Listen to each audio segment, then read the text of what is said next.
लोकांनी जर असा विचार केला, मी माझं घर, माझी बायको, माझी मुलं, माझी आई, माझे वडील, माझा भाऊ, तर ह्याच्या पुढे त्यांचं भविष्य खूप धोक्यात आहे. ज्या दिवशी आपण आता 4 दिवसात आपला हे स्वतंत्र दिवस आपण सेलिब्रेट करू, प्रत्येकजण ताटामाटा सफेद ड्रेस घालून आपण येऊ, सकाळी 6-7 वाजता उठून आपण आपल्या ध्वजाला आपण सलामी देऊ, ते सगळं मला फेक वाटायला लागले आज.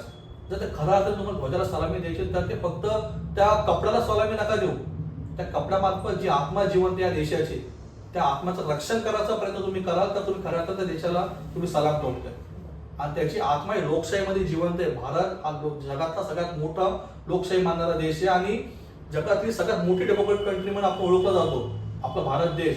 तर त्याची अस्मिता, त्याची इमेज आपल्याला जपून ठेवायची असेल तर आपल्याला आज या निवडणूक आयोग यासाठी मी म्हणतोय, कारण की या देशाची गुरुकिल्ली, राजकीय गुरुकिल्ली कोणाकडे जाईल हे ठरवणारी शेवटी ही निवडणूक आयोग आहे.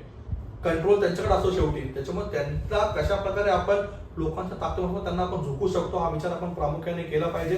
आणि ज्या दिवशी लोकांनी ठरवलं की आपल्याला क्रांती घडवायची आहे तर क्रांती नक्कीच घडवायची. लोकांनी ठरवलं की नाही मला आरामच करायचा आहे तर तो अन्याय आपल्याला सहन करावा लागेल आणि पुन्हा आपण गुलामीकडे जाऊ. पण ती गुलामी ब्रिटिशांची नसेल, ती गुलामी आपल्याच लोकांची असेल.